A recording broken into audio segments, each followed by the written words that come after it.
Bueno, ¿sabes que esta tarde, Ale, Cristina, parece que hay en Ensenada un operativo clamor, ¿no? Para que sea candidata, porque hay muchos dirigentes que se suman a ese pedido, que quieren que se postule el año próximo.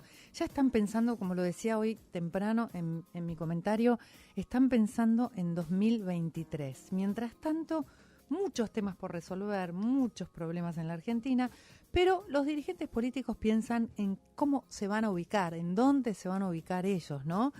Después de haber conseguido que los gobernadores del PJ, por ejemplo, siguieran de alguna manera lo que ella quería, ¿no? Los proyectos, por ejemplo, de ampliar la Corte Suprema, este tema de los planes sociales, de eliminar la intermediación de los planes sociales. Hoy, una demostración de fuerza, rodeada de intendentes del conurbano. Ayer, un acto de la CGT donde estuvo Alberto Fernández. Dos actos distintos para de alguna manera festejar y pensar en Juan Domingo Perón, ¿no? Un revival peronista es lo que va a pasar, lo que va a hacer hoy Cristina y lo que hizo ayer Alberto Fernández, pero separados, totalmente separados. Sin embargo, yo te cuento, Ale, vos sabés que en esta semana hubo una foto muy significativa en Colombia. Gustavo Petro, que es el electo, el presidente electo de izquierda, es la primera vez que la izquierda está en Colombia, un poco para compararlo con la Argentina, ¿no? Se sentó en una mesa a conversar con Uribe, que es el expresidente, que es un antagonista acérrimo de él. Se estuvieron acusando permanentemente hace muchísimos años de uno y otro lado. Sin embargo, para que haya gobernabilidad, para que Colombia se pueda unir, una Colombia que está muy dividida, se sentaron en una mesa y se pusieron a conversar. Acá, de puertas para adentro, de la coalición que gobierna, no se pueden sentar a conversar. Eso es algo que de verdad preocupa muchísimo. Y hablábamos de la justicia y hablábamos de esta posibilidad de ampliar la Corte. Esta semana la mayoría oficialista de las comisiones de asuntos constitucionales y la justicia del Senado firmó el dictamen por el que se propone ampliar la Corte Suprema de Justicia a 25 miembros. Y bueno, queremos hablar de esto con un constitucionalista, con algunos temas más que surgieron esta semana. Daniel Sapsay, ¿qué tal? ¿Cómo le va? Gracias por atendernos. ¿Qué tal, Mariana? Con mucho gusto. Muchísimas gracias. ¿Qué lectura hace sobre este tema de esta iniciativa de ampliar la Corte Suprema para que cada provincia tenga un representante? Mire, en primer lugar, yo soy de la idea que el mejor número de una Corte es el que surge de una renovación natural de su composición. Cuando hablo de renovación natural, digo que la renovación se va dando a partir de la renuncia, de la remoción o de la muerte de los miembros, no ampliaciones o de achicamientos, porque eso llega a la voluntad de quien gobierna desde el Ejecutivo de acomodar la Corte a los deseos del gobierno, es decir, que se transforme en una suerte de subalterno del poder político, que es el peor de los mundos. Eso como primer señalamiento. Respecto de lo segundo de esta propuesta se puede hacer primero una crítica técnica, que es la que voy a hacer, y luego desde el punto de vista político, que creo que es lo real. Desde el punto de vista técnico no tiene ni pie ni cabeza. ¿Por qué? Que la Corte Suprema no es la que canaliza la participación de las provincias en la toma de decisión federal. Sí. Para eso tenemos el Senado. Claro. Ahí están Entonces, todas las provincias representadas. Exactamente, con una representación igual, 3 por provincia. Exacto. Y lo que contrapone con la Cámara de Diputados, que es proporcionada a los habitantes. Entonces, el querer hacer un Senado bis en la Corte Suprema es además desconocer cuál es la razón de ser de la Corte Suprema. Como dijo Daniel, estamos hablando con Daniel Sapsay, constitucionalista, es director de la carrera de posgrado de Derecho Constitucional de la UBA. ¿Dijo Senado bis? Claro, sería como un Senado bis, porque si tenemos que los gobernadores y el presidente de la Nación designan un representante, con lo cual además se diluye la mayoría actual, o los miembros actuales de 4 que quedan diluidos dentro de ese magma, si me permite el término, lo que se transforma es en otro Senado. Claro, es como si hubiera dos senados, o sea, es como si el Senado, Senado redoblara su poder.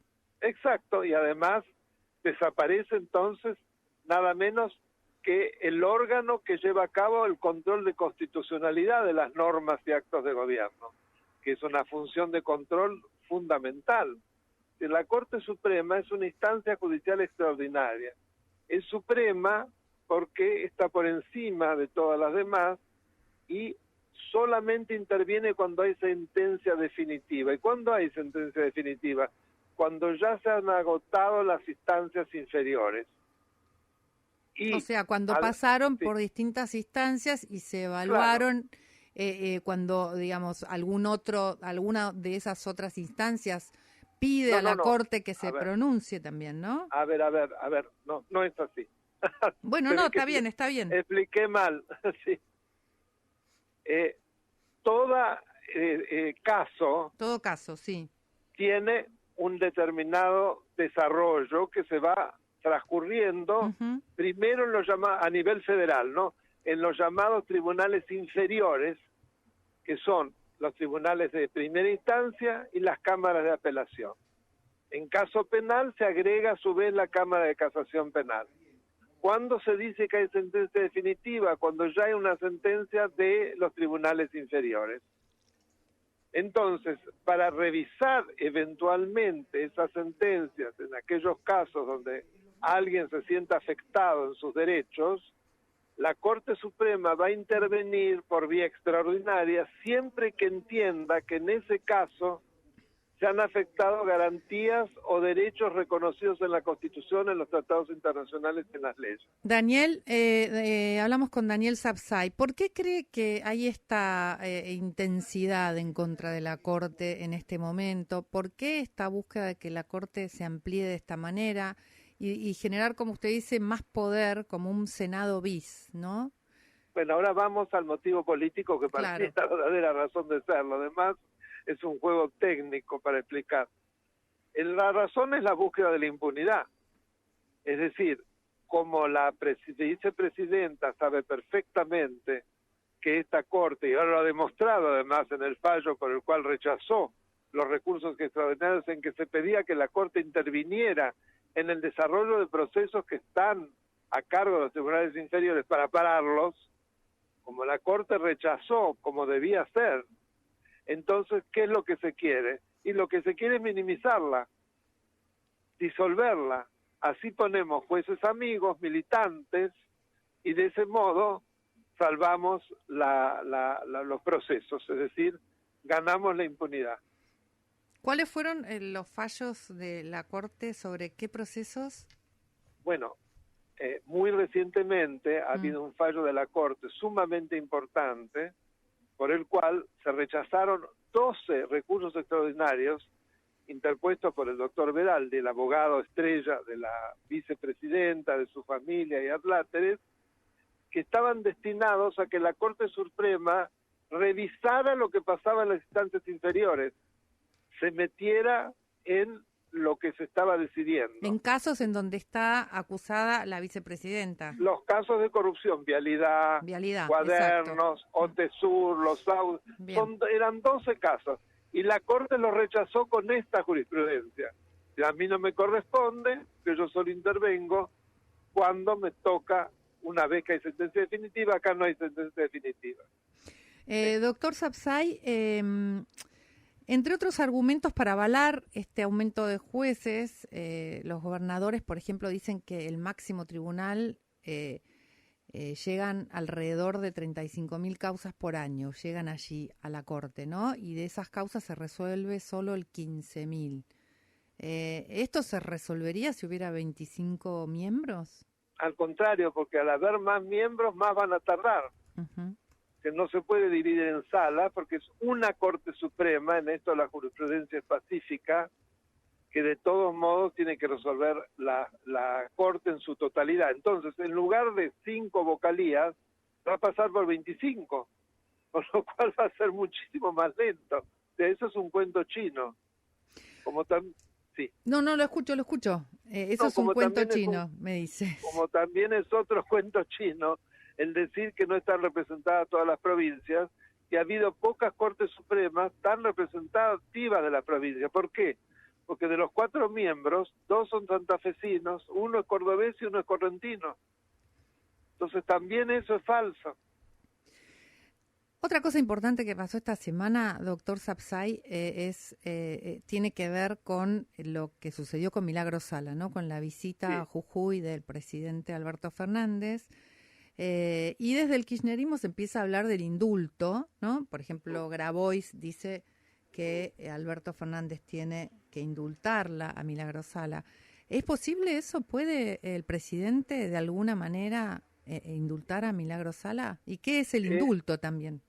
En primer lugar, él a través de este proceder ha violado el artículo 109 que impide claramente al presidente de la Nación interferir en causas judiciales, mayor interferencia imposible, o sea que ha violado un artículo fundamental de la Constitución. Respecto del indulto, él ya se ha anticipado a decir que él no puede indultar porque ella ha sido sancionada por tribunales jujeños y por lo tanto el único que puede indultarla es el gobernador de Jujuy, con lo cual claramente ya sacó el cuerpo de la cuestión. Claro. Lo que dice es cierto, y yo le agregaría que por el artículo 36 de la Constitución, conocido como cláusula de defensa de la democracia, los delitos de corrupción están asimilados allí a los delitos destinados a desestabilizar el sistema democrático. Por lo tanto, son inindultables, inamnistiables e imprescriptibles. Así que es un motivo más y de mucho peso para rechazar toda posibilidad de indulto. O sea que no hay ninguna manera, no hay ningún atajo, ¿no? Que pueda tomar el presidente para indultar a Milagro Sala, salvo que Gerardo Morales, el gobernador, decida hacerlo. Decida hacerlo, lo cual, imagínense que más alejado de esa posibilidad es imposible. Es alejado porque tiene varias causas, ¿no? Sí, pero además no olvidemos que pasa lo segundo, que también lo comprende el gobernador de Jujuy, el tema de la cláusula de defensa de la democracia que le decía antes. Son delitos que no pueden ser objeto de indulto. Otro caso importante esta semana, doctor, tuvo que ver con el fallo de la Corte con relación al derecho al olvido, ¿no? Sí. Bueno, eso tiene que ver con Natalia de Negri, que a partir de la demanda efectuada por ella a Google, y esto nos remite también a otro caso que es el caso Coppola, ¿no? Antes de conocer qué le pareció la argumentación de la Corte, quería saber primero eso, ¿no? ¿Qué le pareció la argumentación de la Corte? Yo coincido con la argumentación de la Corte y es un tema muy delicado porque siempre que se superponen derechos, acá por un lado está el derecho al olvido que asiste a la demandante y por otro lado está el derecho de toda la sociedad a la libertad de acceso a la información y a la libertad de expresión. La Cámara, usted sabe, previamente había hecho prevalecer el derecho al olvido. La Corte Suprema, con muy buen criterio, dice, no, cuidado, más allá de lo que puede parecer en primera instancia, sin embargo, eso sería una forma de censura previa. Uh-huh. Y ninguna forma de censura previa es aceptable en materia de libertad de expresión, porque más lo prohíbe expresamente la Convención Americana de Derechos Humanos en su artículo 13. Y la Constitución, que están al mismo nivel, la Constitución, ¿no? También, por supuesto, pero digo, también un tratado internacional. Sí, Con lo cual yo coincido totalmente con la decisión de la Corte. Parece que es una decisión muy difícil, pero que optó por el buen camino. Libertad de expresión ante todo, ¿no? Sí, ante todo, y acceso a la información. Bueno, un placer como siempre consultarlo, doctor Sapsay. Un placer, buen sábado. Un gusto, yo le pido después que me manden el audio, porque usted sabe que yo tengo un canal de YouTube. Perfecto, sí, y claro. Lo voy a subir. Bueno, se lo mandamos esta tarde sin falta. Cómo no, muchísimas gracias. Un abrazo muy grande. Pasó usted, por acá Mariana, el doctor Daniel Sapsay, constitucionalista, profesor titular y director de la carrera de posgrado del Derecho Constitucional de la UBA.